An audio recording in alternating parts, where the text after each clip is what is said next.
So yeah, today's been kind of interesting. Fucking stock market in a fucking free fall. Uh, Somebody farts the wrong way in the Middle East, and somebody's gonna get nuked, like full blown World War III about to pop off.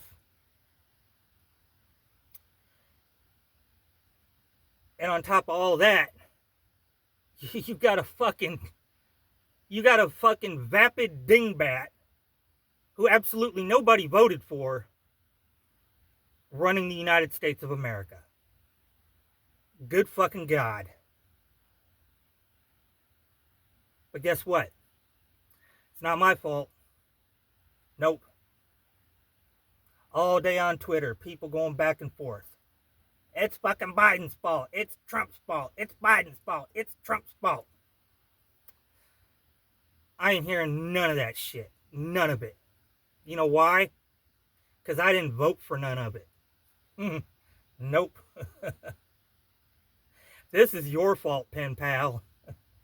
This is your fault, Steel Worldwide.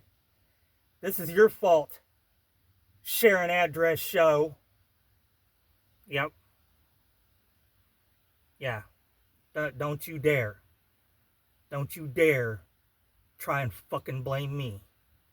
Fucking folks.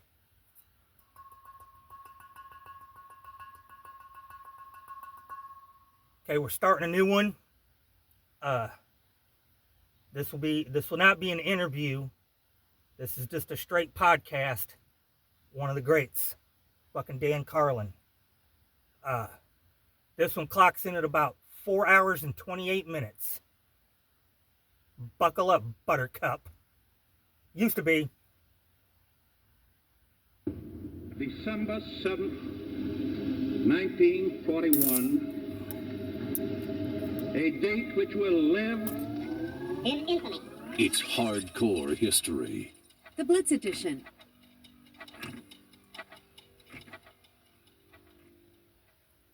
I'm very interested in pain. Not in a masochistic or a sadistic way. I'm interested in pain and suffering for much the same reason that, well, virtually all of you are. I mean, look at the entertainment you consume. Take out all of the physical and mental pain and suffering, and what do you have left? It's a source of art and always has been, because it speaks to us on a human level. Doesn't matter how many things are different with human beings through the ages and how much the culture changes us, how much the technology makes us different from our forebears, we can all understand pain. I think about it a lot. You know, when I say that I'm interested in the extremes of the human experience, what does that mean? Sometimes I break it down. I think it just means pain, mental and physical. You start to wonder about being so interested in that, but James Baldwin, the writer, put it wonderfully, I thought, when he pointed out that this connects us to each other. And he wrote, quote, "You think your pain and your heartbreak are unprecedented in the history of the world, but then you read. It was books that taught me that the things that tormented me most were the very things that connected me with all the people who were alive, who had ever been alive." End quote. But it's such a strange thing, this pain, right? This evolutionary adaptation that's probably saved more human lives than anything, fear and pain together especially. At the same time, think of the loophole. I think it's a loophole. I wouldn't want to say that it's an evolutionary feature. Think of the loophole that the infliction of pain, the ability to turn your own senses against you to hurt you, think about what a huge role that's played in history. Going from a place where the pain is so useful to tell you you've just put your hand on a hot stove to a place where somebody else can put your hand on a hot stove to hurt you deliberately for one reason or another. Then all of a sudden, those sensors that keep you safe are the very weapon used to hurt you, to torment you, and to compel you to do things against your will. Strange thing, this sense. And our reaction to other people's pain and suffering's fascinating too, isn't it?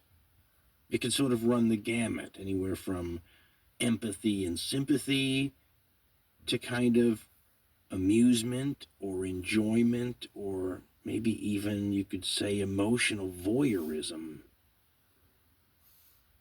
But in our defense, most of the time the kind of pain and suffering we're enjoying is fake pain.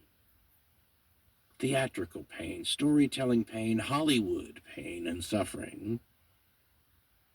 And no one's getting hurt for real.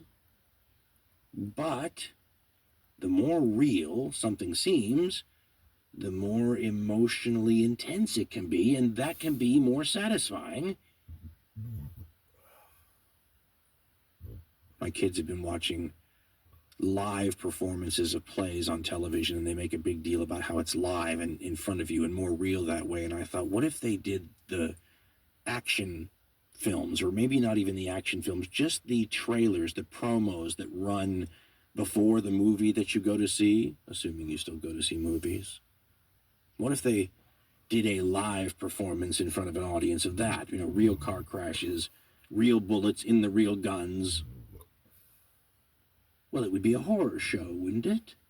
I think they'd go quickly off script as the bodies piled up, but no person in their decent sensibilities would go to watch people killed in public for entertainment. But of course, we all know that people have done that. Which is the normal behavior? The one that says, oh my God, torturing and killing people in public for entertainment is barbaric? Or the people that say, as someone from a time period where this was common and approved of behavior might say, hey, wait a minute. You've just put a thin veil between what you like and what we like. We both like the same thing. You just like yours to be faked. Whatever part of the brain is enjoying it, maybe the same part is being titillated one way or the other. I'd like to warn those who might be squeamish that this particular story is going to be very graphic indeed, even by our standards. But the fact that we need to issue such a warning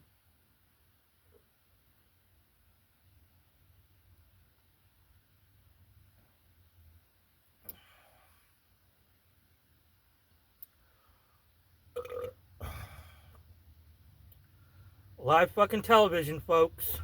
because we might be too sensitive about this is itself fascinating. Because once upon a time, there were people who would appreciate a warning also about this kind of stuff, but the warning that they wanted was the warning that it was going to happen.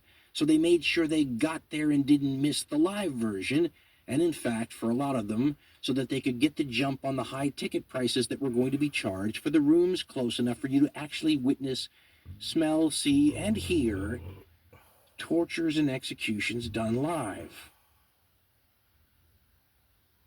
There's a lot of fascinating things about us, I think, in the story I want to talk about today, but it all revolves around the question of pain, one way or the other. And in a lot of the stories that we talk about, the pain is everywhere in the story, but it interspersed and melded together with the topic. In this story, it is center stage.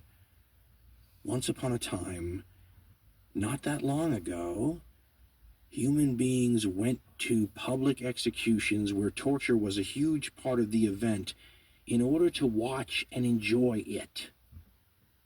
What the heck is that? Well, we never promise answers around here because there's no one qualified to give them.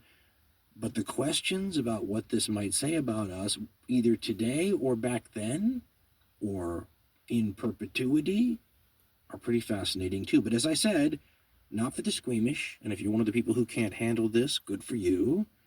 Some of us are still fascinated by this for reasons that I like to think are high-minded and educational and interesting. I hope it's just not a historical, voyeuristic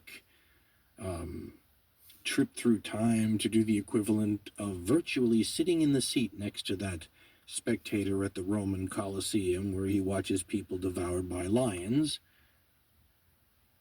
And one of the things I have to keep reminding myself is that if I were born in a different place, in a different time, if you took a baby, as I've always said, from now in a time machine back to this Roman era, for example, you or your kid might be sitting down next to the guy eating the equivalent of popcorn while you watched wild beasts devour people for your pleasure. It's obvious, isn't it, that there's a huge cultural influence on what's going on here. What's not obvious, maybe, at least not to me, is which direction the cultural influence is operating.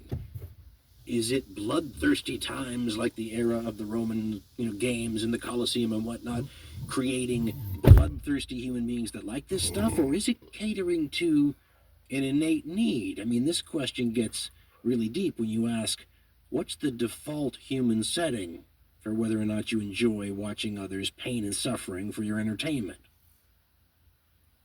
Because the really uncomfortable question is to say that, yes, cultural influences are playing a huge role in whether or not people like this stuff. It's modern-day culture that's making that stuff not as popular as it used to be. In other words, the default setting of humankind is to enjoy the stuff in the Roman Colosseum, and it's only modern, enlightened thinking and rationality and empathy with other human beings that has sort of blunted that natural enjoyment. As we said a minute ago, the people from another time period might argue, if we started wagging our finger at what they enjoyed, that we both enjoy the same thing. We just like our version to be faked. The human equivalent of that little disclaimer you get at some movies where they'll point out that no animals were actually injured in the making of this film. Well, these days we feel the same way about people, and have for quite some time. No people were actually injured in the making of this piece of entertainment, but there are people who are purists who would say, well, I don't go in for that kind of fakery. Make my torture, violence, and whatnot real. I'm not even sure that that's true, to be honest. Depends on, what side of the bed I woke up in the morning and how cynical I'm feeling, but it does occur to me from time to time that it's an untested, unproven sort of an assertion that we, in the modern, developed, enlightened, post-enlightened world, that we like our violence faked. When was the public ever given the equivalent of a blind taste test on this? I mean, if we release two movies very similar to each other on the opening blockbuster summer movie season's first day, and they have to compete head-to-head, and one is a traditional, full of movie magic, and the actors all get out, just doing fine sort of film, has to go head-to-head against a groundbreaking new piece of performance art that is so unusual that several of your favorite actors did not survive the production of this film, but everything you see in it is real. Who do you think wins, after 1 week of ticket buying? How many people go to one film over the other? What are the reviews? It's atrocious, but I bet it's a hit. That would be weird, wouldn't it? It's hard to imagine.